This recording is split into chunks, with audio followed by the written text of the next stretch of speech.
Number 554 द्रव्य दृष्टि प्रकाश एक पत्र 20वां भाग तीसरा तारीख 16/7/2000 श्री देवचंद भाई गजपंथा। नमो वर्यन्ताणं नमो सिद्धाणं नमो आयर्याणं नमो वज्रायाणं नमो लोये सौपटाणं नमो समय साराय स्वानुभूत्या चकास्ते चित् स्वभावाय भावाय सर्वभावान्तरच्छिदे मंगलम भगवान वीरो मंगलम गौतमो गणी मंगलम कुंद कुंदाय जैन धर्मोस्तु मंगलम सर्व मंगल मांगल्यम सर्व कल्याण कारकम प्रधानम सर्वधर्माणां जैनम जयतु शासनम। ओंकार बिंदु संयुक्तम नित्यं ध्यायन्ति योगिनो कामदं मोक्षदं चैव ओंकाराय नमो नमः।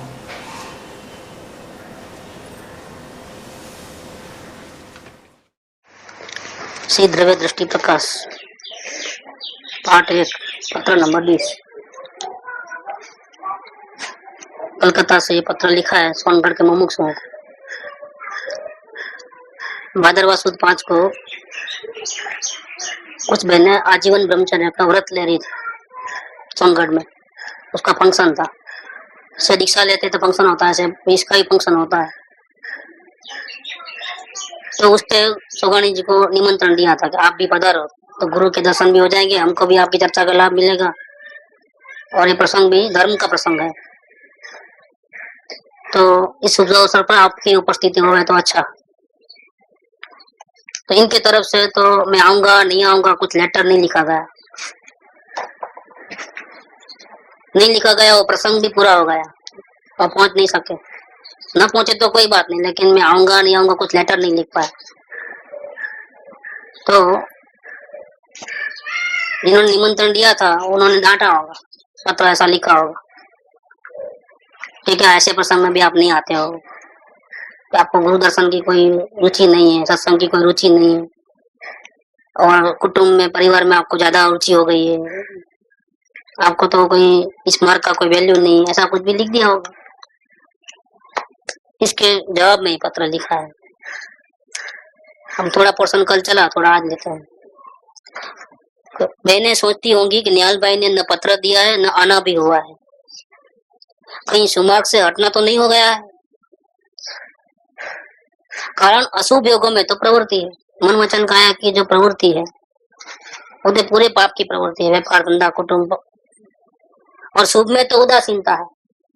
धार्मिक प्रसंग कोई भी पूजा भक्ति के सत्संग के होते हैं तो उसमें तो उदासीनता है।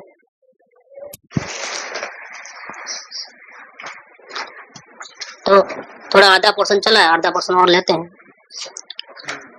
तो बहनें सोचती होंगी कि निहाल भाई ने न पत्र दिया है न आना ही हुआ है। सोनगढ़ में जो फंक्शन था, कुछ बहनें गुरुदेव के पास आजीवन ब्रह्मचर्य की प्रतिज्ञा लेने वाला था। उस अवसर पर इन्होंने सोगानी जी को निमंत्रण दिया था। वहाँ की ब्रह्मचारी बहनों ने, और नहीं आ सके, नहीं आया तो कोई बात नहीं, लेटर भी नहीं लिखा और प्रसंग पूरा हो गया। इसके बारे में पत्र तबके का गया होगा कि आप क्यों नहीं आए, हम आपके इंतजार में थे।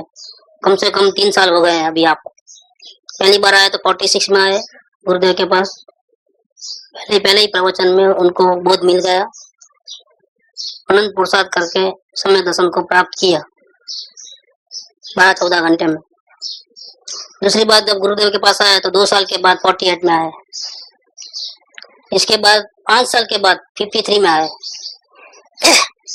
और ये पत्र जो लिखे हैं वो 56 का पत्र है।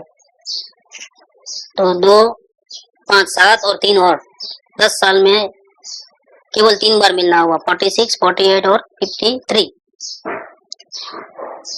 तो फिर भी वो 3 साल गुजर जाने के बाद भी ऐसे प्रसंग पे बुलाए पर भी नहीं आया, और न आए तो कोई बात नहीं, लेटर भी नहीं लिखा, तो इसके जवाब में किसी ने थपका लिखा होगा, इसका जवाब दे रहे सोगानी जी। तो बहनें सोचती होंगी कि निहाल भाई ने न पत्र दिया है न आना ही हुआ है, कहीं सुमार्ग से हटना तो नहीं हो गया है। कारण कि अशुभ योग में तो प्रवृत्ति है, कुटुंब पालन हो रहा है, व्यापार धंधा हो रहा है, गुरु से दूर रहना हो रहा है, दर्शन करने के लिए आने का भी नहीं हो रहा है, साल में 1 आध बार 2 बार भी पर्यूषण में भी आना होवे तो ठीक, वो भी नहीं हो रहा है, 3-3 साल बीत गए। और अशुभ योग में प्रवृत्ति है, शुभ के प्रसंग में बुलाए तो उदासीनता। उदासीनता माने क्या, क्या नकार भी नहीं है अंदर से और उसकी प्रवृत्ति भी नहीं है, संभाव है। अशुभ भाव में उदासीनता होनी चाहिए, उसकी एक भी प्रवृत्ति नहीं होनी चाहिए, अशुभ की प्रवृत्ति होनी चाहिए, इसके बदले उल्टा हो रहा है। अशुभ योग की प्रवृत्ति है मन वचन काया की, और शुभ के कार्य में पूजा भक्ति दर्शन सत्संग गुरु का सानिध्य, ये सब प्रवृत्ति में क्या है, हुआ तो ठीक, नहीं हुआ तो ठीक, कोई आग्रह नहीं, कोई उदासीनता संभाव है। ऐसा कोई किसी को भी ख्याल जाता है कि सत्संग करता नहीं है, गुरु के चरणों में सानिध्य में रहता नहीं है, मैं दूर रहता तो क्या होगा, साल में 1-2 बार तो आना होता है कि नहीं होता है, तो ऐसा कुछ दिखाई नहीं देता है। मेरे प्रति अनुराग है ना, उन्होंने डांटा है, और इन्होंने क्या जवाब दिया कि डांटने वाले को मेरे प्रति बहुत अनुराग है तभी डांटा है, तो कौन डांटता। धर्म के मामले में कोई किसी को डांटता है तो बहुत ज्यादा प्रेम होता है, तो ही बोलता है कि क्यों संसार के लफड़े में फंसते हो, आत्मा का आराधना करो ना। तो ऐसे डांटने वाले समझाने वाले हमारे कौन है, हितकारी है, उनको हमारे प्रति प्रेम है, लगाव है, तभी तो डांटते हैं।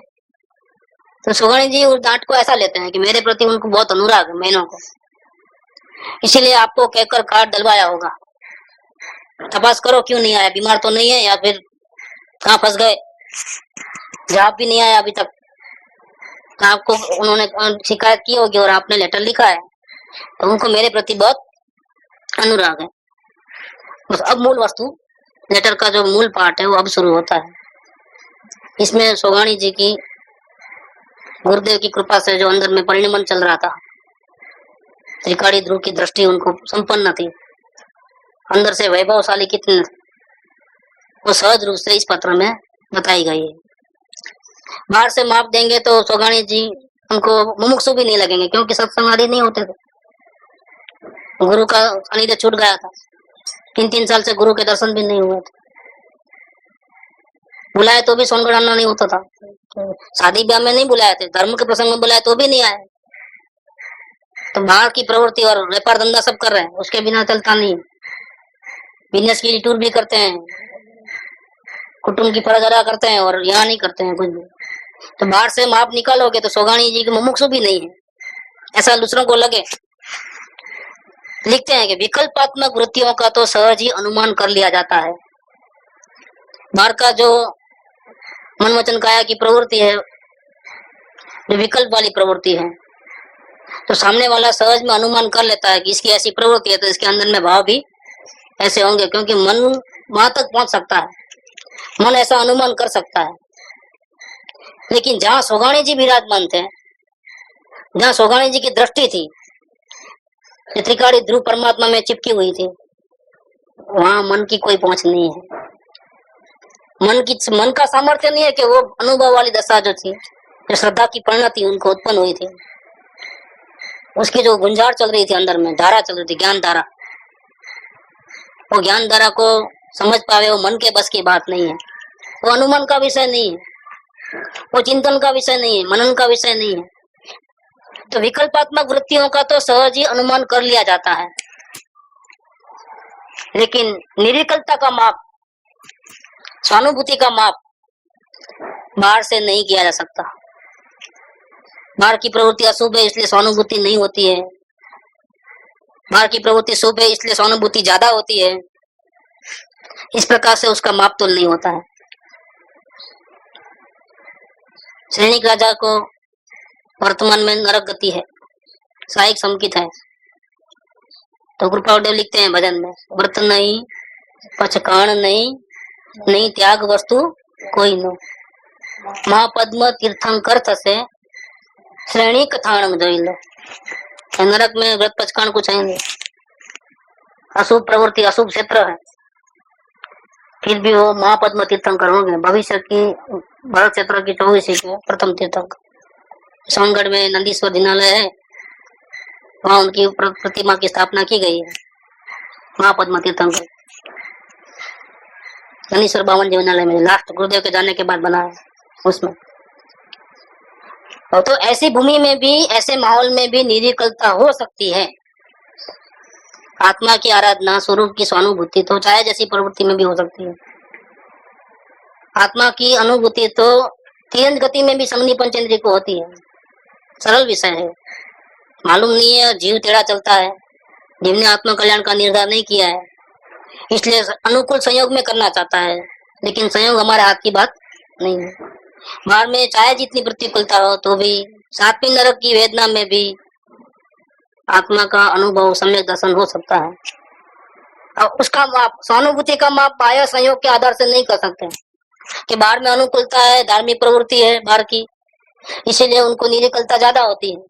और बाहर में अशुभ प्रवृत्ति है, पूजा भक्ति सत्संग भी बराबर नहीं है, इसीलिए उनको आत्मानुभूति नहीं होती है, मार्ग से हट गए हैं, ऐसा नहीं कह सकते। तो जो बहनों को ऐसा लगता था कि सोगानी जी आए नहीं और गुरु के दर्शन करने के लिए भी नहीं आए, कम से कम वो लालच तो रहती है, तो फिर कहीं मार्ग से च्युत तो नहीं हो गए, उनमें जो आत्मदृष्टि प्रकट हुई थी वो कहीं गिर तो नहीं गए। तो समय दर्शन से गिरने वाले भी होते हैं जीव, उपसम समय दृष्टि जीव संभालना पड़ता है। समय दर्शन प्राप्त करने में भी पुरुषार्थ चाहिए, और समय दर्शन प्राप्त होने के बाद उसको ठिकाने में भी पुरुषार्थ चाहिए। ये मार्ग तो पुरुषार्थ का है। बेंसी ऐसा कहते हैं कि इस मार्ग में कदम कदम पर पुरुषार्थ चाहिए। दृष्टांत दिया है कि जैसे धन कमाने में, एक बार धन कमाए तो धन धन को लड़े, तो वहां कदम कदम पर पुरुषार्थ चाहिए, ऐसे यहाँ पर भी पर्याय पर्याय पुरुषार्थ चाहिए। यहाँ अज्ञानी में से मुमुक्षु बनना, उसमें पुरुषार्थ चाहिए। मुमुक्षु में से भाव वासन तक पहुंचे, उसमें ही पुरुषार्थ चाहिए। और इससे आगे बढ़ करके सहानुभूति करे, उसमें ही पुरुषार्थ चाहिए। और इसके बाद भी ज्ञान दशा को टिका के रखना, आगे अंदर में स्थिरता बढ़ाकर श्रावक दशा प्रकट करना, इससे आगे और स्थिरता बढ़ा करके मुनि दशा प्रकट करना। इस मुनि दशा को भी होने के बाद भी श्रेणी लगाने में पुरुषार्थ लगता है, उसको भी टिकाने में और श्रेणी लगाने में पुरुषार्थ है।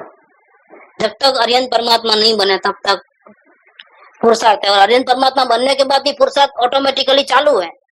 भगवान कोई पुरुषार्थ बंद करके नहीं बैठे हैं, उनका ही पुरुषार्थ चालू है। निरंतर स्वरूप दृष्टि तो उनको भी हर समय में है। तो ये मार्ग जो है शांति का मार्ग है, बिना पुरुषार्थ का नहीं है।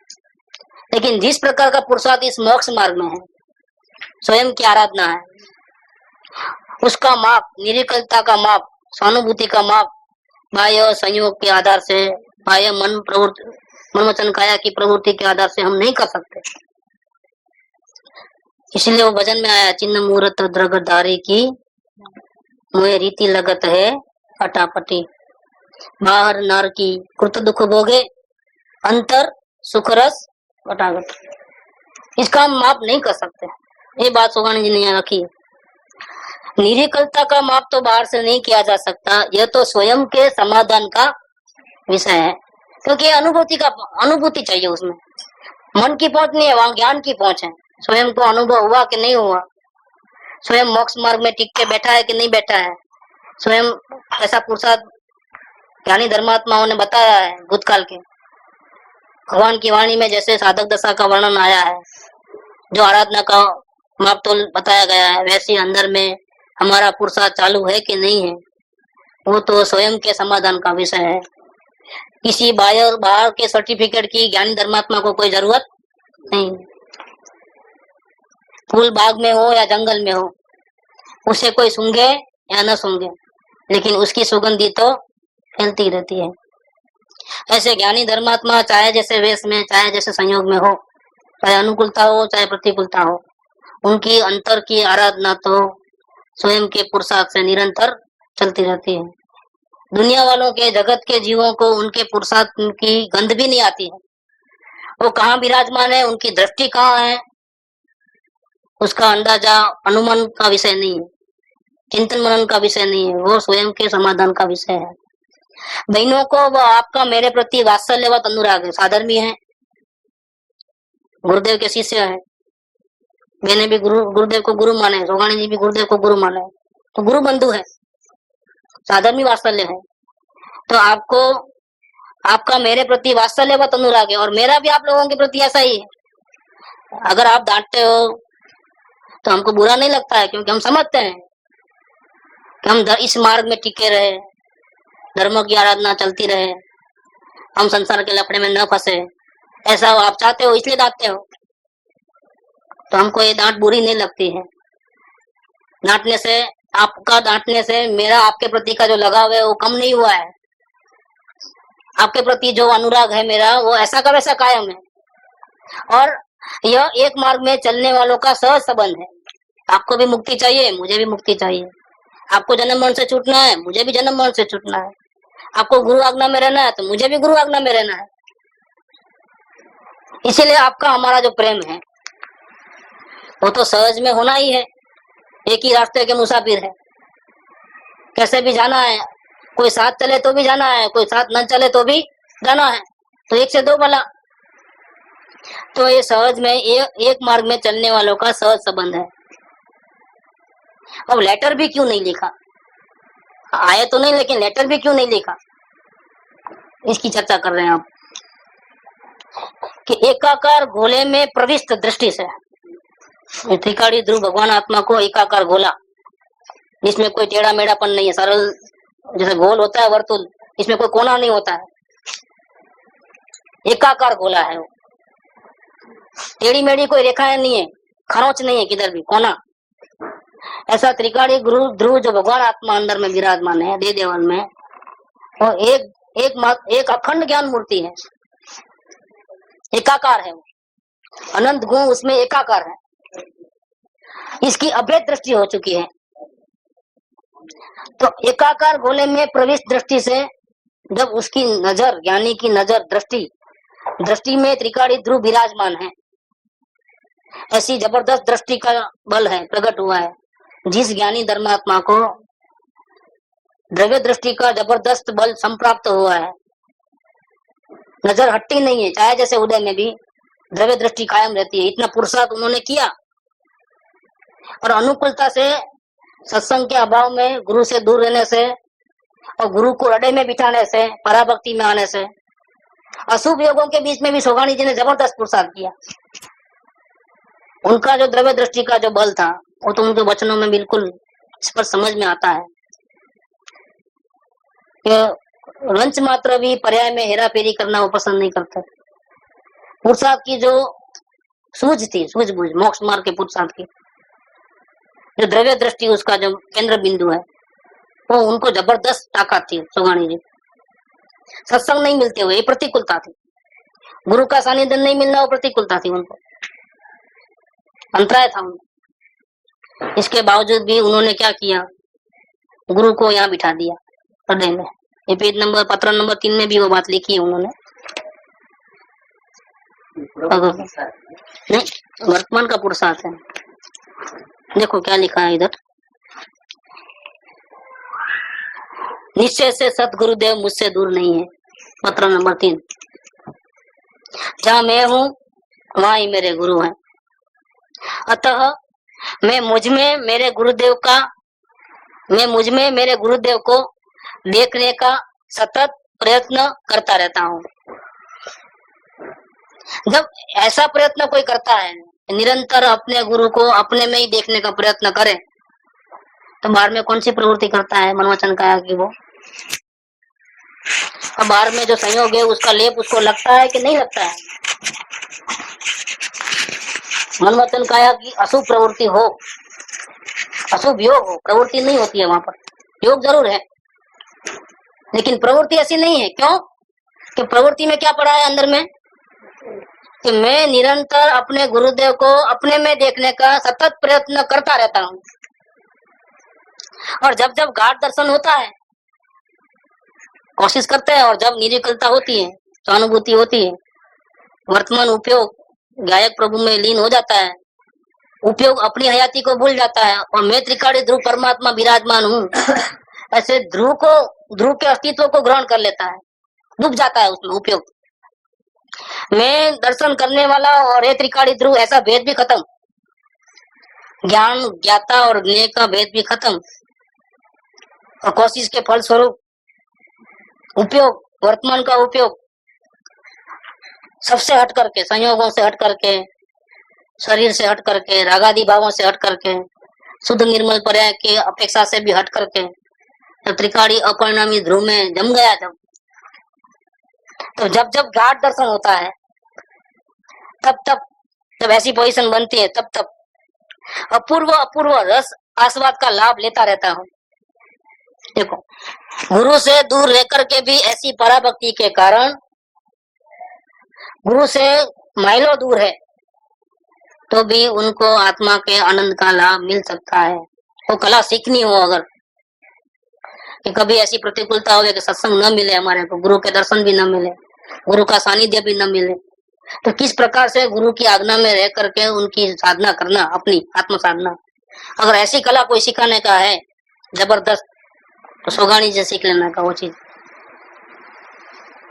उनकी यात्रा चालू रहती है बिल्कुल।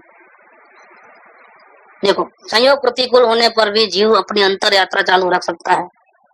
मानसिक विकल्प रूपी भार से हल्का होते रहता हूँ, क्योंकि ऐसी सहानुभूति बार बार होती है तो मेंटल जो इफेक्ट आता है संयोगों का, संयोगों को देखते ही, उदय में बदलाव देखते ही मन में जो राग द्वेष के विकल्प बढ़ते हैं, कसाय भाव बढ़ता है, ये फौरन कसायों का जहर उतर जाता है।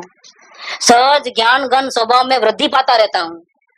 देखो, सहज माने बिना प्रयत्न, ये गुरु की भक्ति, पराभक्ति, गुरु को हृदय में बिठाने का लाभ क्या है कि अकेले अगर हम ऐसा पुरुषार्थ करें तो बहुत मुश्किल है, और गुरु को हृदय में बिठा दिया तो उपयोग ऑटोमेटिकली ज्यादा मेहनत के बिना सहज रूप में अंदर में जम जाता है। अकेले स्वच्छंद करने का होता है और गुरु साथ में रहे तो, अभी गुरुदेव यहाँ विराजमान हो तो हम लोग कैसे बैठे, देखो उनके सामने कैसा हमारा भाव की बदली होती है, सिर्फ हाजिर हो गए, कान गुरु यहाँ आ जावे तो हमारी स्थिति कैसी हो गई, हमारे भावों में अचानक पलटा आता है।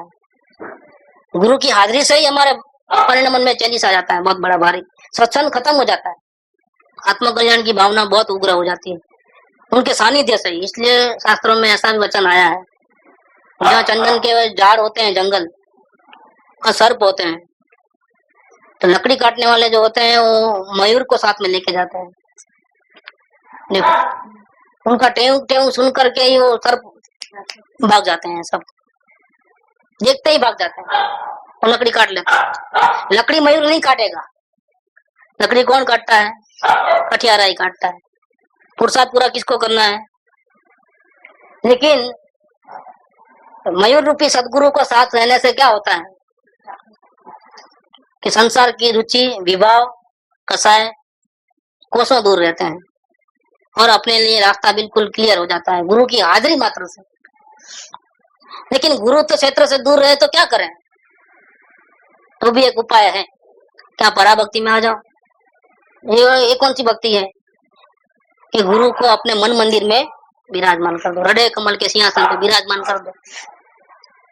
जब जब भी प्रॉब्लम आवे तो उनको याद कर लो और अंदर में गायक प्रभु का आश्रय ले लो, बहुत इजीली एंट्री मिल जाएगी। अपने घर में भी अपने को प्रवेश करना है तो गुरु की भक्ति के बिना कोई उपाय नहीं है। गुरु की भक्ति से स्वच्छंद मिट जाता है।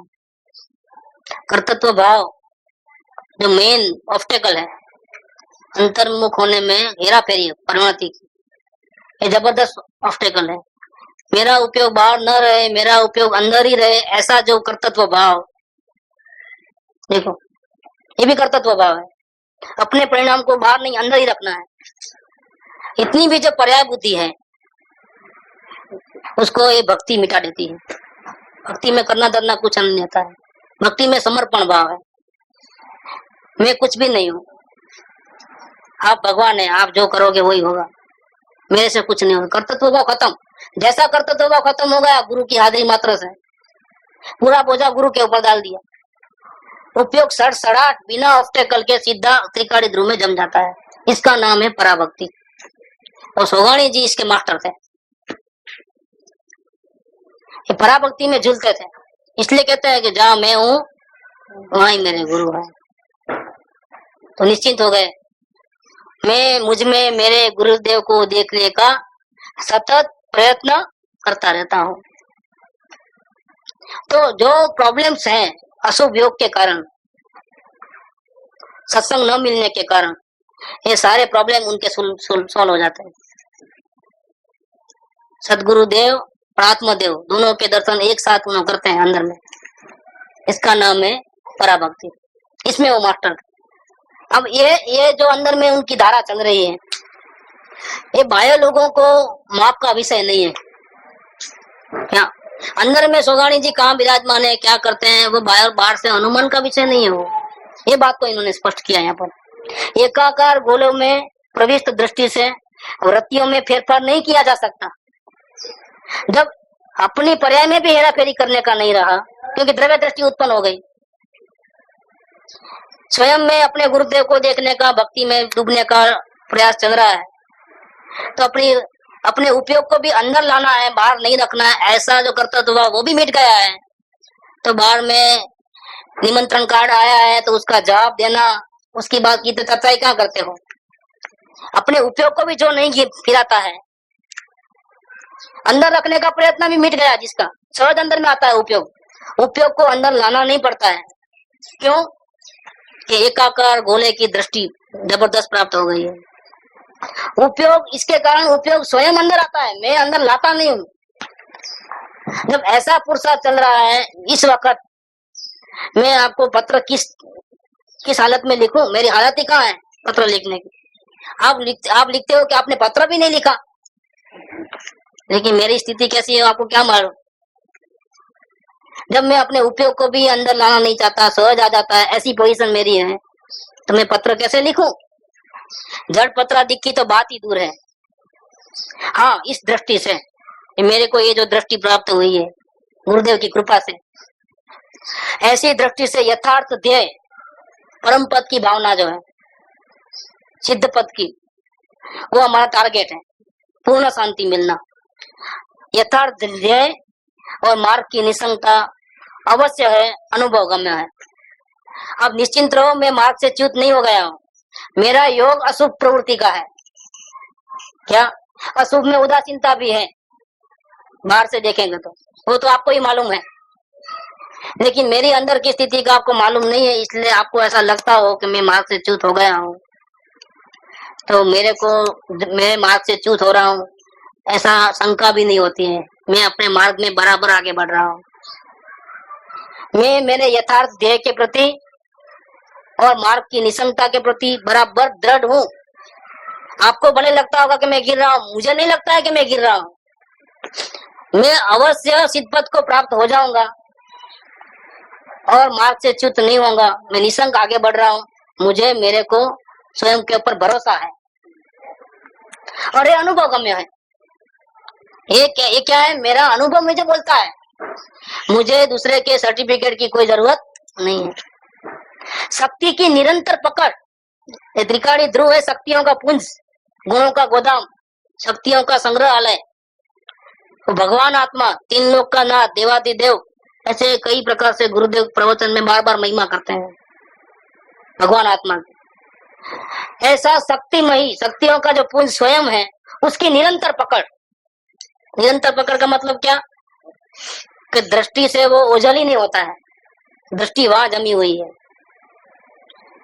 संयोग कैसे भी हो, लेकिन दृष्टि में, उपयोग में, दृष्टि में, श्रद्धा की परिणति में वो निरंतर केंद्र बना हुआ है। वहां से नजर हटती नहीं है, श्रद्धा में से वो नजर हटती। हाँ, ज्ञान के कारण पर्याय में कितनी पामरता है वो सम्यक ज्ञान का विषय है। क्या पर्याय की जो पामरता है वो ज्ञान जानता है। ज्ञान द्रव्य को भी जाने, उसी वक्त ज्ञान पर्याय को भी जाने, अवस्था को भी जाने। अकेले द्रव्य को जाने और पर्याय को नहीं जाने तो निश्चयवासी है। अकेले पर्याय बुद्धि रखे और द्रव्य को नहीं जाने तो व्यवहारवासी है। कभी द्रव्य को जाने और कभी व्यवहार को जाने, पर्याय को, तो उभयावासी है। लेकिन द्रव्य को जिस समय जाने उसी समय ज्ञान पर्याय को भी जाने, वो है सम्यक ज्ञान। इसका नाम है सम्यक ज्ञान। तो ज्ञान में तो अवस्था का भान है, कहाँ पहुंचा हूं, अभी मुनि अवस्था भी नहीं है, परमात्मा दशा की बात दूर रहो। अपने अवस्था के बारे में सोगानी जी को अच्छा पता था कि मैं किस पोजीशन में हूँ। श्रावक दशा में भी नहीं हूँ, मुनि दशा की क्या बात। लेकिन साथ साथ शक्ति की निरंतर पकड़, ये शक्ति की निरंतर पकड़ श्रद्धा का विषय है। ज्ञान का तो है ही, श्रद्धा वहां जमी हुई है। तो श्रद्धा ने शक्तियों को पकड़ लिया है, कब्जे में ले लिया है, परमात्मा को कब्जे में ले लिया है। किसने? श्रद्धा की पर्याय ने। इसके कारण मैं शरीर हूँ, सपना भी नहीं आता है, अंश मात्रा भी परिग्रह रचकण भी मेरा है, सपने में भी नहीं आता है। हूँ एक शुद्ध सदा आरोपी ज्ञान दर्शन मैं करे। समय सार की गाथा 38। कहीं अन्य थे मारू जरी परमाणु मात्र नहीं है। सपना ही नहीं आता है कि रचकण भी मेरा है। क्या रचकण तो छोड़ो, ये अवस्था भी मेरी नहीं है, क्योंकि वो क्षण भंगुर है। मैं त्रिकाली ध्रुव अगर एक समय की अवस्था में मैं आ जाऊं तो सोगान जी लिखते हैं कि बाकी की पर्याय सब विधवा हो जाएगी। क्या लिखे? क्योंकि एक समय की पर्याय में मैं आ गया, उससे मैं मिक्स होगा तो पर्याय नाश होते ही मैं भी मर जाऊंगा। तो बाकी की पर्याय फिर बिना स्वामी के कैसे रहेगी? वो सब विधवा हो जाए। क्या शैली लिखी है उन्होंने। मैं त्रिकाली अपरिणामी ध्रुव एक समय की परिणति में आता ही नहीं, मैं उससे भी भिन्न हूँ। ये श्रद्धा का विषय है, इसलिए शक्ति की निरंतर पकड़ है। ये शक्ति की निरंतर पकड़ है, वो श्रद्धा का विषय है। उस वक्त ज्ञान क्या करता है कि ज्ञान द्रव्य को भी जानता है और द्रव्य और ज्ञान अवस्था को भी जानता है एक साथ।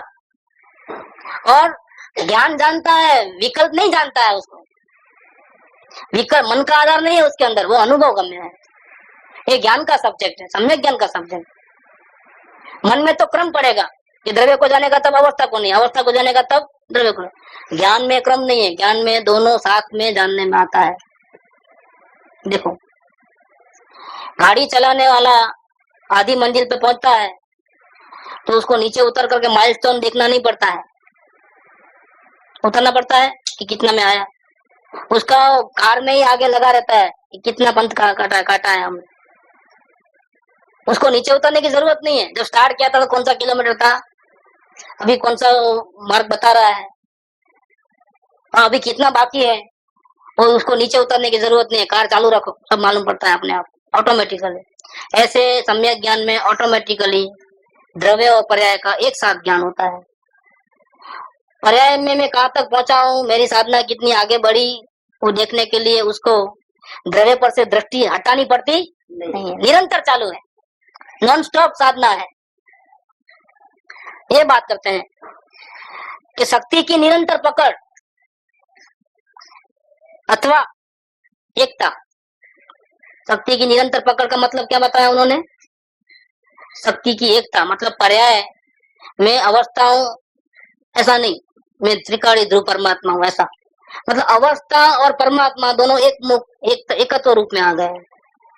मैं जानने वाली अवस्था और त्रिकाली ध्रुव वो मेरा विषय, सब्जेक्ट, ध्येय, ज्ञेय ऐसा नहीं, उसमें तो भेद पड़ गया, ऐसा नहीं। एकता, शक्ति की निरंतर पकड़ अथवा एकता, अथवा अंदर की ताकत को अलग अलग ढंग से बता रहे हैं। उसको शक्ति की निरंतर पकड़ कहो, शक्ति की एकता क्यों, अथवा शक्तिमयी ही हूं, परमात्मा ही हूं, अंश मात्र भी अवगुण अधूरा मेरे में नहीं है, विकार मेरे में नहीं है, शुद्ध चैतन्य घोड़ा हूं, शुद्ध बुद्ध चैतन्य घन स्वयं ज्योति सुखदा, शक्तिमयी हूं। इस अनुभव से, ऐसा अनुभव मेरे को हुआ है, इसके कारण वृत्तियों के सहज फेरफार का प्रत्येक समाधान होता रहता है। देखो, नजर मेरी टिकी हुई है द्रव्य पे, श्रद्धा में विषय है द्रव्य, लेकिन ऐसी ताकत के कारण जो मेरे वर्तमान अंदर की परिणति में पेपर हो रहा है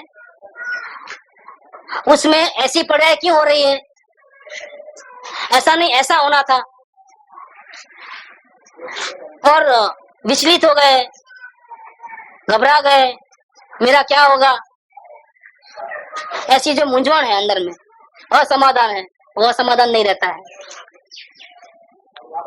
सब प्रकार का समाधान है, संपूर्ण समाधान है। अगर समाधान नहीं है तो दृष्टि की पकड़ नहीं है। हमको अब क्या करूं, अब क्या होगा, क्या करूंगा मैं अभी आगे, ऐसा प्रॉब्लम क्रिएट हुए। समझ लो, अपने को शक्ति रूप नहीं मानते हो, परमात्मा नहीं मानते हो, वहां से दृष्टि हट गई है। दृष्टि की, मात्र दृष्टि की भूल है।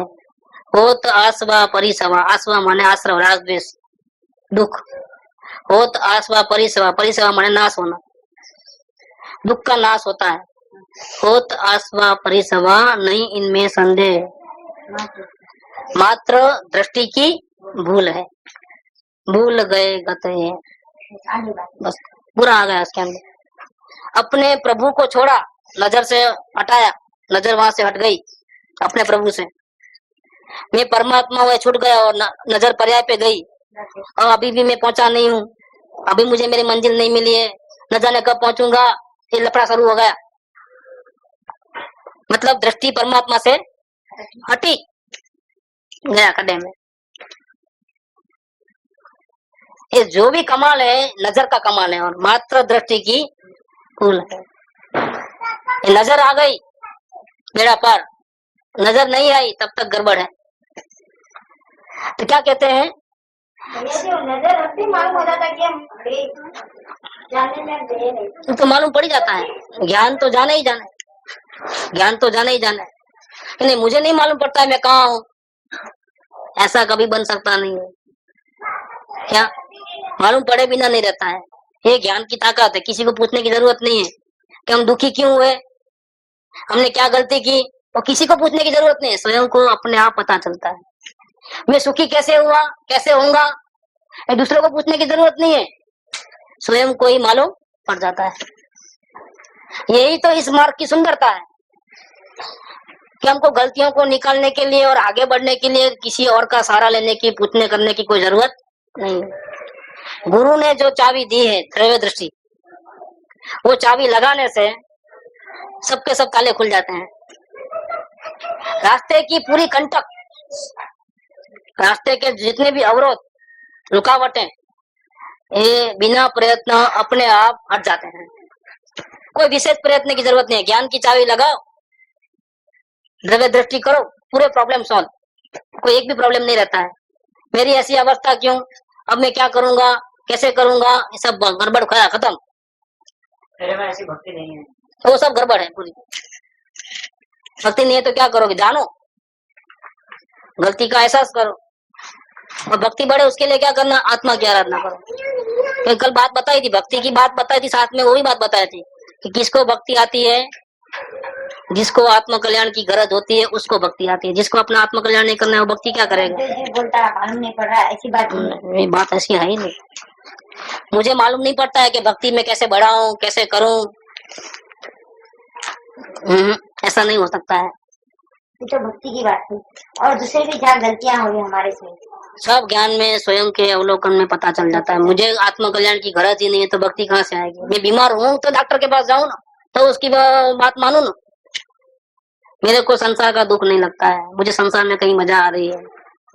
कोई आत्मा के अलावा किसी की पंचायत लेके बैठा हूँ, मेरी फिक्र नहीं करता हूँ। संयोगों की फिक्र हो रही है, घर वालों की फिक्र हो रही है, दुकान की फिक्र हो रही है, भविष्य में ऐसा करना है वैसा करना है, ऐसी प्लानिंग चल रही है। इस प्लानिंग और दूसरे की फिक्र के पीछे आत्मा की फिक्र दब गई है। मैं डूब रहा हूँ, उसका भान नहीं है। अपने को बचाने का ज्ञान, विकल्प, भावना खत्म हो गई है। फिर वो क्यों जाएगा सदगुरु के पास, फिर क्यों जाएगा, दवा क्यों लेगा, सदगुरु की बात क्यों मानेगा। प्रतिक्रिया आएगी।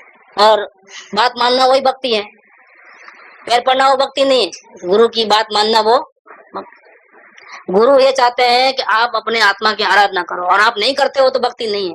और अगर आप अपने आत्मा की आराधना करते हो और अपने आत्मा को बचाते हो, और संयोगों का लक्ष्य, संयोगों में फेरफार, भविष्य के संयोगों को प्लानिंग, ये सब छोड़ देते हो और हर वक्त आप अपने आत्मा की आराधना में लगे रहते हो, अपना समय बर्बाद नहीं करते हो। इसका नाम गुरु की भक्ति। गुरु पद छोड़ के क्या पैर पड़ना, आरती उतारना, गीत गाना, भजन गाना, उनको सुविधा देना हर प्रकार की, ये भक्ति नहीं है। हमको कैसी भक्ति करना भी नहीं आता है, वो भी गुरु सिखाया है कि हमको कैसी भक्ति करना है। सहज में हो जाता है ना। सहज में होता है वो भक्ति, तो सहज में होती है, वो व्यवहार है, अंदर निश्चय है, अंदर की आत्मा की आराधना हो रही है, तो ऐसी आराधना से जो लाभ होता है, इससे बाहर में सहज में व्यवहार में पूजन, भक्ति, दर्शन वगैरह, सानिध्य, ये सब अपने आप व्यवहार आ जाता है, वो सिखाना नहीं पड़ता है। अगर कोई निश्चय वगैरह व्यवहार करा तो वो व्यवहार है ही नहीं, व्यवहार वो भक्ति है। वो भक्ति सच्ची नहीं है। वो कभी भी कोई ऐसा प्रसंग बनेगा तो छोड़ के भाग जाएगा गुरु को, क्योंकि अंदर में लाभ हुआ नहीं है और बाहर में आर्टिफिशियल भक्ति किया है, दूसरे करते हैं इसलिए किया है। तो कभी कोई ऐसा प्रसंग बनेगा तो गुरु कौन होते हैं मेरे को बोलने वाले? गुरु को अधिकार किसने दिया मेरे घर के मामले में दखल देने का? ऐसा गुरु ने ऐसा कहा मेरे बारे में? ना, गुरु नहीं, सीधा अंतर पड़ जाता बहुत।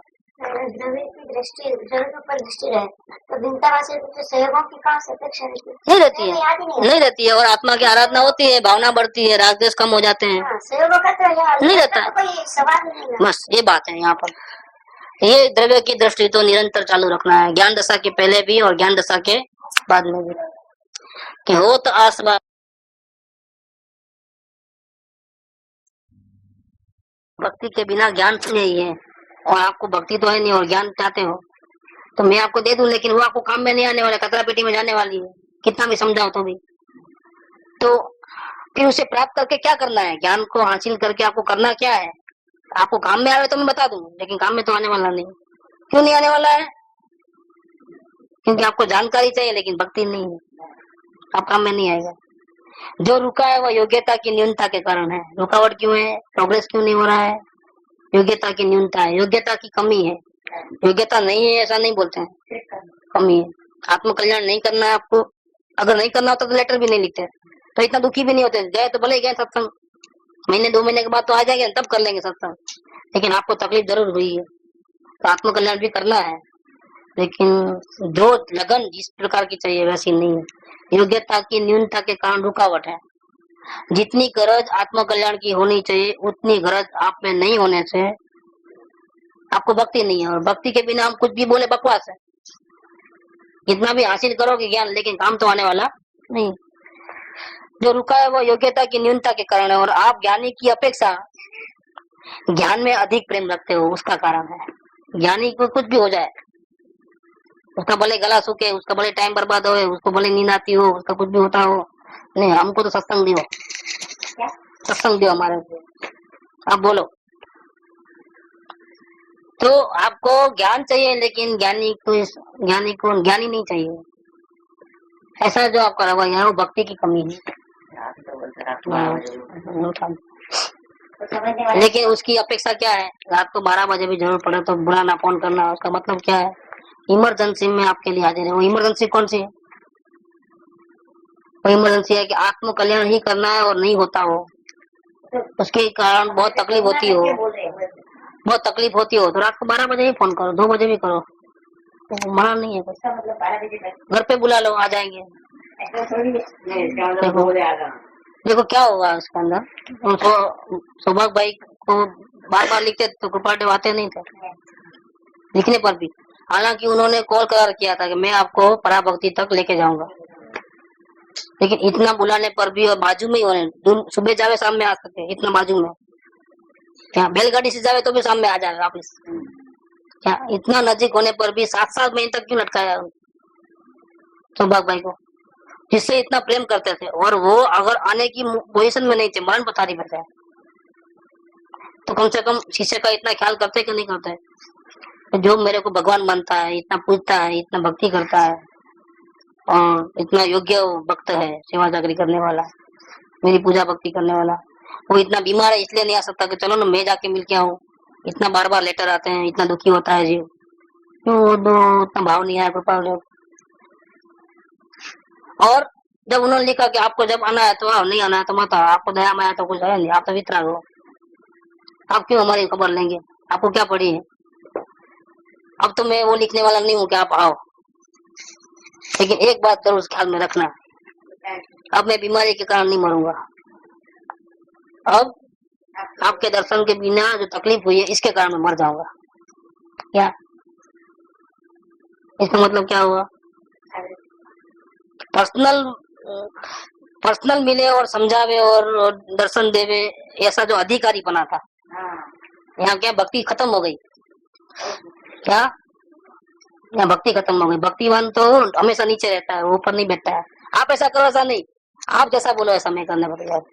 उसको तो इतना ही करना है कि मुझे तो आपके बिना नहीं चलता है, मुझे बहुत तकलीफ होती है, अब आगे आपके हाथ में है।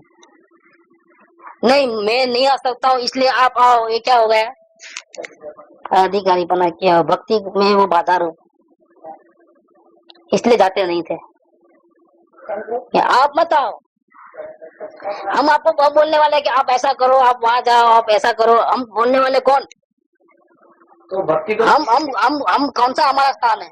आज नहीं बोले नहीं हम आज अलग ही निकला, भक्ति तो प्रभात भाई की थी, लेकिन उस मोमेंट में कम हुई टाइम पीरियड में नहीं, वो ऐसा है कि अधिकारी बना था, अधिकारी बना, बना छूट के जो सरेंडरशिप हो गई, अधिकारी बना। सारा भक्ति का सरेंडरशिप। हम भक्ति करते हैं इसलिए हमने खरीद नहीं लिया, सतगुरु को खरीद लिया है। नहीं एक बात बोला मैं, एग्जाम्पल कैसा है कि उनका भक्ति परम भक्ति में आते हैं। ये पत्र से पहले जितने पत्र हैं उनमें तो भक्ति झलक रही है। तो ये कृपाल को नहीं मालूम था क्या उनकी क्या पोजीशन था, वो नहीं चाहते थे क्या उसको आत्मज्ञान हो, वो सब मालूम था। क्यों उनसे वो किए थे? अगर उनको आत्मज्ञान नहीं होता और ऐसे चले आते तो सबसे ज्यादा दुख उनको होता था। कृपाल को कि मैंने कौर करार किया है, मैंने पाला नहीं, मेरे वचन को नहीं निभाया मैंने, सबसे ज्यादा दुखी होते थे। वो हर वक्त चाहते थे कि सौभाग्य भाई को काम हो जाए, सौभाग्य भाई को काम हो जाए। नहीं चाहते, ऐसी बात नहीं है। ऐसे हर एक जीव के बारे में वैसा ही चाहते हैं। सौभाग्य भाई के बारे में ऐसा क्यों चाहेंगे कि उनका आत्मकल्याण न हो, जबकि वो तो इतना भक्ति करते थे। क्या वो तो हर एक जीव, कोई भी जीव हो ना, सब लोग ये भगवान बन जाओ, सब परमात्मा है, सब भगवान बन जाओ, ऐसी ही ज्ञानी की भावना होती है। कोई एक भी जीव भटके दुखी होवे ऐसी भावना ज्ञानी की होती ही नहीं है। और कृपाल देव की तो बात ही छोड़ दो आप, उनके जितनी करुणा तो किसी के पास नहीं होती। ज्ञानियों में भी वो करुणा का होता है, उनका नाम ही परम कृपालु देव है। देखो फिर ये 7-7 महीने तक नहीं जानने का कारण क्या, लटकाने की क्या जरूरत है? कि वहाँ भक्ति होने पर भी भक्ति के साथ एक अधिकारी बना आ गया। उस अधिकारी के कारण जैसे कि खरीद लिया, जैसा कि अभी आप बोलो ऐसा हमारी पोजीशन देख करके आपको भी इतना झुकना पड़े, आपको भी आना पड़ेगा। देखो हमारी लाचार है कि हम नहीं आ सकते बीमार होने की, तभी आप आ जाओ, क्या बिगड़ने वाला है? क्या इतना भी हमारे से नहीं कर सकते? क्या हम इतनी भक्ति करते, हमारी इतनी वैल्यू नहीं है क्या? और एक बार लिखा, 2 बार लिखा, 7-7 बार, 10-10 बार, 7-7 महीने से लिख रहा हूँ और आपको जरा भी पड़ी नहीं है हमारी। आप कैसे सदगुरु हो? क्या नहीं, वो अधिकारी बना जब छूटा, कब छूटा? अभी आपको आना है तो आना, नहीं आना है तो मत। देखो अब मैं आपको जरा ही फोर्स नहीं करता हूँ, मैं आपका गुरु नहीं हूँ, आप हमारे गुरु हो। डिसाइड आप करना है कि हमको कौन सी दवा देना है, हमारे लिए आपको क्या करना है, वो आपको सोचना है, हमको नहीं सोचना है। हमने माथा लगाया कि हमारा कल्याण आप यहाँ आओगे तो ही होगा, दर्शन दोगे तो होगा, इतना हमारी बुद्धि का यूज किया तो भक्ति इतनी कम हुई। हमको हमारा प्रॉब्लम रख देना है, ये हमारा प्रॉब्लम है, बाकी आपको क्या करना है आप जानो। हम आपको इतना गाइड नहीं करेंगे कि आप हमारे घर पे पधारो, हम हमारा प्रॉब्लम रख देंगे। अगर आपको लगे कि हमारे पास आप आओगे, हमारे घर पे हमारी संभाल लोगे, हमारे को गाइड करोगे और हमारा कल्याण होता है तो आप ऐसा करना। नहीं आपको लगता है कि नहीं जाने में ही हमारा कल्याण है तो ऐसा करना, आपके ऊपर छोड़ते हैं। हमारा जीवन नहीं है, सब आपके आधार पे है। हमको डिसीजन नहीं लेना है कि गुरु को ऐसा खाना चाहिए, ऐसा बैठना चाहिए, ऐसा उठना चाहिए, इतना परिश्रम नहीं करना चाहिए, इतना नहीं बोलना, इतना कम बोलना, इतना ज्यादा बोलना, इतना ये हमारे पास हमको नहीं। अगर बोले तो इसमें बहुत बड़ा नुकसान है। जीव को पता नहीं है, वो समझता है कि हम प्रेम कर रहे हैं और उनको ध्यान रख रहे हैं, ध्यान नहीं रख रहा है, वो अपना नुकसान कर ले रहा है।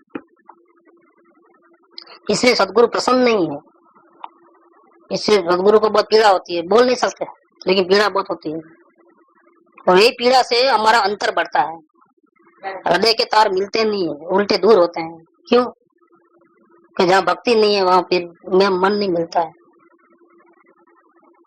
भक्ति की कमी हुई और भक्ति में अगर अधिकारीपना कहीं भी आया उसका डाउनफॉल है, तो आगे बढ़ने वाला नहीं है। तो आगे नहीं बढ़ता है जिसको अपना कल्याण नहीं करना है, जिसको अधिकार बताना जताना है, गुरु के भी गुरु बनना है, गुरु को ही बोलना है कि ऐसा नहीं ऐसा करो, ऐसा नहीं ऐसा करो, इतने बजे खाओ ये नहीं खाओ, ऐसा करो, ऐसा बैठो, आपको जैसा ठीक लगेगा।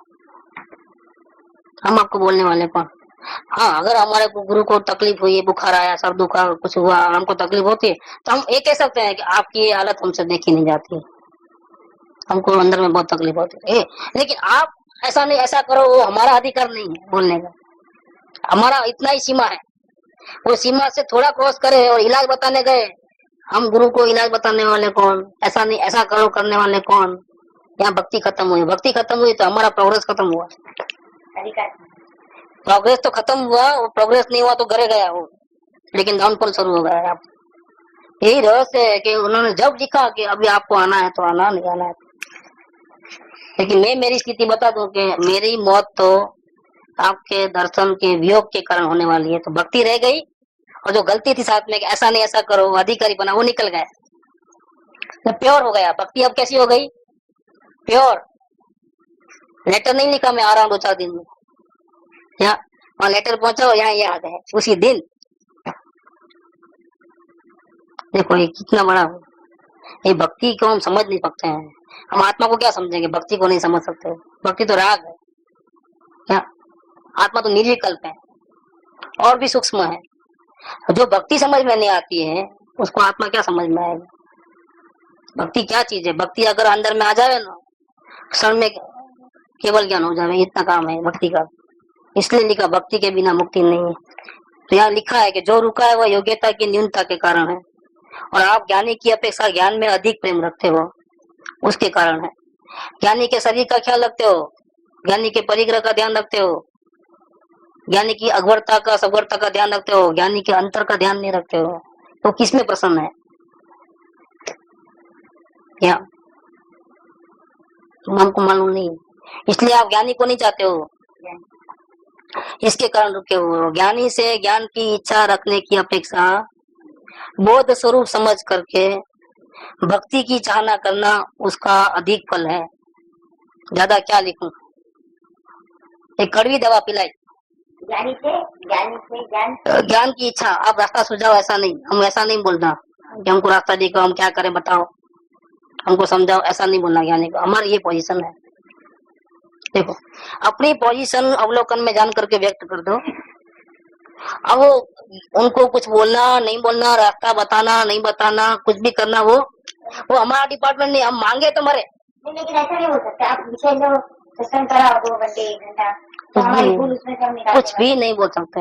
इतना भी अधिकार हमारा नहीं, इतना हमारा अधिकार नहीं। भाव रखते हैं वो, हमारा व्यक्त करो कि आज तो बिल्कुल हम भूखे ही रहे, आज तो सत्संग मिला नहीं। वो देखो ऐसा है, ये जितने भी एक्सक्यूज आप करो, हमको नहीं आता है, हमको समझ में नहीं आता है, वो सब बहाने बाजी। मेरा बोलने का बोलने में ऐसे भावना अंदर में है, वैसी मुंह से निकलेगा, वैसा ही निकलेगा। और इस बात में क्या है कि अपने प्रयोजन की जहाँ बात रहती है ना, वहाँ बहुत शास्त्र ज्ञान की जरूरत नहीं, अपने मतलब का ज्ञान सबके पास रहता है। सुनना रहता है, सुनना ही है, सुनने को आया उनकी बात। क्योंकि यहाँ तो आत्मकल्याण की बात है, सत्संग करने की, सुनने की, ज्ञान इकट्ठा करने की, दिखावा करने की, ऐसी तो कहाँ बात है क्रिया करने की। यहाँ तो आत्म शांति करने के लिए हम आए हैं, कोई घूमने फिरने थोड़े आए। ज्ञान बढ़ाने का नहीं, ज्ञान बढ़ाने का, ज्ञान के अलावा सत्संग करने का भी नहीं है, भक्ति करने का भी नहीं है। कोई बात नहीं है, बस साथ में रहते हैं और इतना सौभाग्य है, बहुत बड़ी बात है। इससे ज्यादा हमको बस मोक्ष की मूर्ति है वो, जिसको देखने से उनको जीवन, एक तो किताबों में रहता है ज्ञानी ऐसे रहते हैं, ऐसे रहते हैं, ऐसा करते हैं, एक किताबों की बात पढ़े, और एक जीवन को देख ले हमारे सामने, नजर के सामने, कैसे खाते हैं, कैसे पीते हैं, कैसे बोलते हैं, कैसे उनके हाव भाव रहते हैं, इसका कितना फर्क पड़ता है। एक लाइव देखो और एक पढ़े, लाइव की बहुत वैल्यू है। इतना भी देखे, इतना भी अगर गरजवान होगा ना आत्मकल्याण का, तो इतने से ही सब समझ जाता है। एक भी चीज का आग्रह नहीं, किसी बात का भी, यानी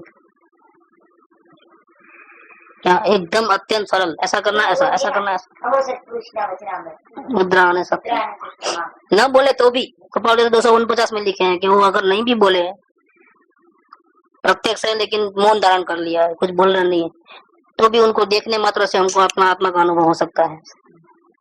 और भूतकाल में इससे ही महान महावीर स्वामी जैसे हो, उनके वचन भी शास्त्रों में मौजूद हो, पढ़े और चाहे जितनी भक्ति करे तो भी आत्मा का अनुभव नहीं हो सकता है। देखो ऐसी बात लिखी है। प्रत्यक्षता के तो कोई वैल्यू अलग ही है। प्रत्यक्ष का जो जो उसका प्रभाव है हमारी आत्मा पे वो अलग ही बढ़ता है। ज्ञानी से ज्ञान की इच्छा रखना, आत्मा कल्याण का रास्ता दिखाओ, इतना भी पूछना बताना, इतना भी अधिकारी बना कि आप हमको 2 शब्द कहो, हमारा अधिकार नहीं है। भक्त का वो अधिकारी नहीं है कि इतना भी बोले कि हमको रास्ता दिखाओ। भक्त का अधिकार इतना है कि हमारी ये नैया ऐसी है, हमारी पोजीशन ऐसी है, अंदर में हमारे ये चल रहा है, इससे आगे कुछ नहीं। यहाँ द एंड है इसका, है? बिना मांगे मांगे तो क्या फायदा है, क्या बिना मांगे मिले वही। और गुरु नहीं चाहते कि कोई रोता हुआ है पामर बने, गुरु चाहते हैं कि वो भगवान बने। भगवान बन के भगवान की हैसियत में रहो ना, मांगते क्यों भिखारी की तरह, भगवान ही बन के रहो। गुरु उसमें ज्यादा प्रसन्न है, आप नहीं मांगो और अपनी हालत बता दो। तो गुरु को अंदर आपका द्रव्य की ताकत भी मालूम है और आपकी पोजीशन भी मालूम है, तो अंदर की ताकत का कैसे इस्तेमाल करना और उसको खुद को समझ है कौन से टाइम में कौन सी बात बोलना। आपको बोलने की जरूरत नहीं कि हमको रास्ता दिखाओ, हमको बताओ, हमको ये करो, नहीं। उनके हृदय खोल के रख दो उनके सामने, बाद में उनको जो करना है खुद ही कर लेंगे, कुछ बोलने की जरूरत ही नहीं है। ये क्या है, हमको ज्ञान बढ़ाना है इसलिए सत्संग बढ़ाते हैं, भक्ति बढ़ाते हैं बाहर की, लेकिन कभी अपने परिणाम बोले, हृदय खोला है कभी कि हमको ऐसे बुरे विचार आए, एक बुरा यहाँ दुख रहा है, यहाँ दुख रहा है, उधर दुख रहा है, ये कर रहा है, यहाँ नहीं खोलता है कि यहाँ अंदर में क्या चल रहा है। हाँ से बोले कि मेरा ये हो रहा है, फिर आगे बोलो आप, वो गलती वो बोलो ऐसा नहीं, आप अपनी स्थिति को समझा दो कि हमारी ये पोजीशन है, अपना हृदय खोले तो वो खुद समझ के अपने को फिर उनको जो अपने से पूछना होगा पूछ लेंगे, जो बताना होगा खुद ही, उनका डिपार्टमेंट को हम क्यों उंगली करें। डॉक्टर को कौन सी गोली देना है, भाई मेरे को बुखार है आप क्रोसिन देना, मेटासिन नहीं देना, ये हम बोलेंगे साथ में क्या। तो आपको सब मालूम है, फिर काय को आए मेरे पास, आपको जब क्रोसिन लेना तो आपको कौन रोकता है, मरो ना जाके लेके आ जाए क्रोसिन, खाओ मेटासिन मत खाओ। हम तो क्या करते हैं, साथ में डॉक्टर के पास जाते हैं, रोना भी रोते और बोलते आप हमको ये दवा नहीं देना वो दवा देना। क्या ये क्या है, तुम डॉक्टर हो फिर आए क्यों हमारे पास। यहाँ क्या है कि थोड़ा प्रॉब्लम तो भी 2 बार बोलते पूरा हकीकत। क्या आपने बराबर सुना कि नहीं सुना। मैं मिस्टेक नहीं करे, हमारा तो कुछ बिगाड़ा नहीं बजा ऐसे। यहाँ पर एक बार बोले थे, बहुत परेशानी होती है एक जीव को। अब ये ऐसी गलतियां हैं कि जीव को लगती नहीं कि हमने कोई गलती की, हमने क्या किया गड़बड़, अभी चला था हमने अपने परिणाम बताए और हमारा कल्याण करो, हमारा ऐसा हमने बोला है कि हमारे को रास्ता दिखाओ, इसमें कौन सी गलती किया भाई हमने, कौन सा जुर्म कर दिया। क्या इतना भी हमारा अधिकार नहीं है क्या, भक्त को कोई अधिकार नहीं है, हम तो दास के भी दास हैं क्या। और कृपालु तो बहुत प्रसन्न होते हैं अगर ऐसे कोई दास मिले तो। ये 187 में लिए अधिकार का है, मिल जाता ना वो तो खुद ही मिलता है, खुद ही मिलता है। देखो 187 में क्या लिखा है, 187 की बात लगे तो कृपालु देव कहाँ प्रसन्न होते हैं वो बात बताते हैं। जीवंत लेसन है पूरा ये।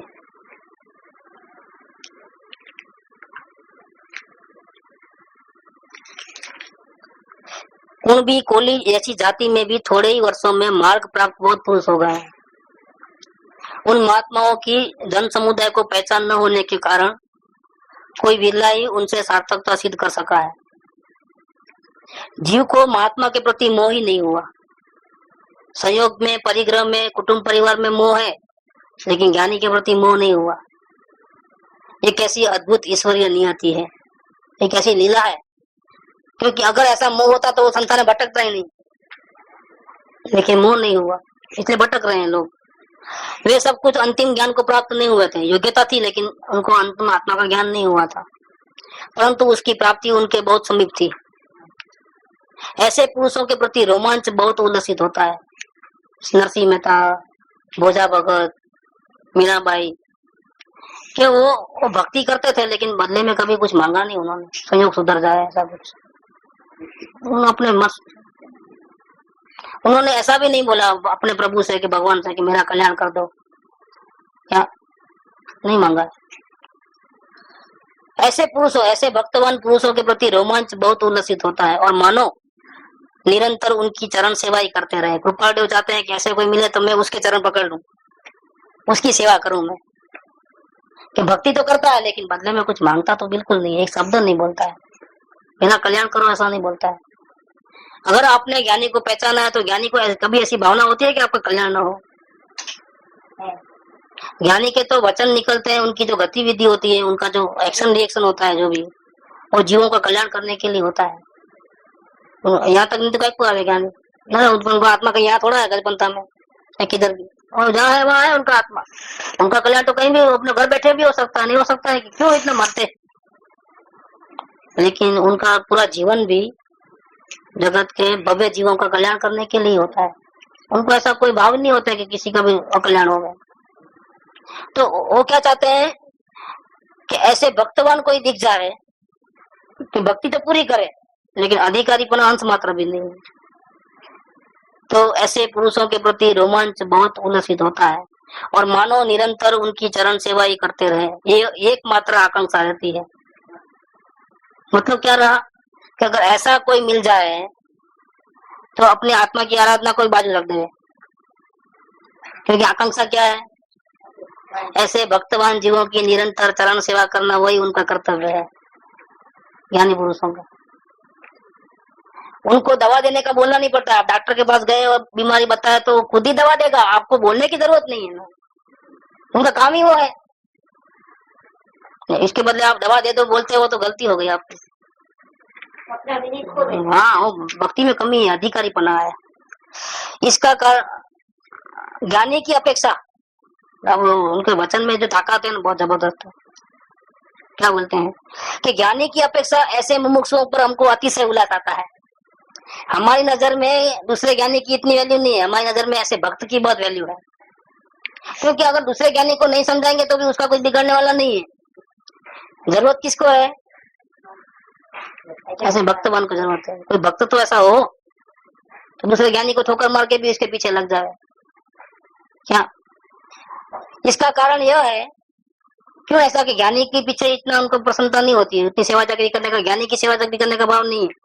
और जो ज्ञानी नहीं हुआ है, जो मात्र भक्ति करता है और आत्म कल्याण को चाहता है, उसकी सेवा चाकरी सब करने को तैयार है, बहुत प्रसन्न है वो। इतना यहाँ तक कि वो अपने आत्मा का अनुभव बाद में करेंगे, पहले इसको करो, संभालो पहले, ऐसा करते हैं।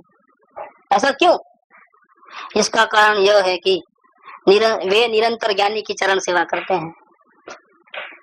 क्या जो भक्त लोग हैं वो क्या, उनका काम क्या है, सारी दुनिया को भूल गए हैं और उनका एक ही काम है, क्या, निरंतर ज्ञानी की चरण सेवा करते हैं। अपने संयोगों का ध्यान नहीं रखते हैं कि दुकान का क्या हुआ, बच्चों का क्या, उसका क्या, इसका क्या, नहीं, हमको नहीं मालूम। वो ज्ञानी की भक्ति में ऐसे डूब गए कि ज्ञानी बोले वो ठीक है। हम अपनी बुद्धि लड़ाना नहीं चाहते कि हमको व्यवहार कैसे निभाना, कैसे करना, वो ज्ञानी जाने। अब दुकान हमारी कैसे चलना उसकी फिक्र कौन करे, हमारे बच्चों को बड़े कैसे करना उसकी फिक्र कौन करे। नहीं, हमारा आत्मा का ध्यान कैसे करना वो आप ज्ञानी सिखाना, और हमारे बच्चों को बड़ा करना या दुकान चलाना वो कौन करेगा काम, वो हम करना। तो यहाँ गड़बड़ है, अब यहाँ बहुत बड़ी, यहाँ बहुत बड़ी गड़बड़ है। हमारी दुकान भी ज्ञानी को चलाना है और हमारे बच्चों को भी बड़ा कौन करना है, ज्ञानी करे। हमको तो भी कुछ करना ही नहीं, हमारे को एक ही काम करना है, क्योंकि हमारा टारगेट एक है कि आत्म कल्याण करना है। तो हमारा कर्तव्य भी एक है, क्या, ध्यान करना आत्मा का। अगर आत्म कल्याण करना है, हमको सिर्फ आत्म कल्याण करना है, दूसरा कुछ नहीं करना है, तो कर्तव्य भी क्या है हमारा, ज्ञानी की भक्ति। मांगना फांगना कुछ करना धरना नहीं, एक ही काम करना। कि दुकान का, बच्चों का नहीं, वो ज्ञानी जाने, हमको नहीं मतलब। ज्ञानी पे इतना बोझा डालना कि हम क्या, और क्या हम ऐसा करेंगे तो क्या ज्ञानी आकर के हमारी दुकान चला देंगे, बच्चों को बड़ा कर देंगे। इतना बोझा हम कैसे डालें, हमारे भगवान को ये काम क्यों दे रहे, दूसरा कोई रास्ता ही नहीं है, यही एक रास्ता है। भक्ति करते हो तो दुकान की चिंता, बच्चों की चिंता, संयोगों की चिंता भूल करके भक्ति करो, वो प्योर भक्ति है। और भक्ति करने पर भी इतनी, आप मांगना कुछ नहीं, निष्काम बिल्कुल। वे निरंतर ज्ञानी की चरण सेवा करते हैं और यही उनका दासत्व, उनके प्रति हमारा दासत्व होने का कारण है। एक कृपावड़ियों को प्रसन्न करना है तो कैसे करना, इसकी चाबी यहाँ है। खोजा भगत, मीरांत कोहली इत्यादि पुरुष योगी, मतलब परम योग्यता वाले, योगी એટલે आत्मज्ञानी नहीं, लेकिन आत्म कल्याणी करना है ऐसी परम योग्यता वाले थे। निरंजन पद को समझने वाले को निरंजन कैसी स्थिति में रखते हैं, यह विचार करते हुए अकल गति पर गंभीर और समाधि युक्त हास्य आता है। अजब गजब बड़क ने अजब गजब लिखा है, वो क्या समझे उनको, कृपावड़ियों को समझना, उनकी भक्ति के बारे में, उनके ज्ञान के बारे में, उनके सत्संग के बारे में, सदगुरु के बारे में, वो अलौकिक है। कृपावड़ियों की भाषा अलौकिक है। देखो हर एक चीज का बराबर कितना विश्लेषण किया होगा, एक एक चीज को कैसे अलग अलग निकाल कर कैसी कैसी गलती बताई है। देखो एक एक शब्द में आगम है। नहीं कोई बात, उनको समय सार मिला था तो वहां से उनको लाइन मिली, क्योंकि पूर्व के आराधक थे इसलिए मिल गई लाइन। अब बाकी का जो पोर्शन है 20 नंबर का पत्र का वो कल ले लेंगे। नाम अनंत सुसंत चाहे दिन रात रहे तद ध्यान मई पर शांति अनंत सुधामय जय प्रणमो पदते वरते जय प्रणमो पदते वरते जय। बोलो परमकारी सदगुरु देव की जय।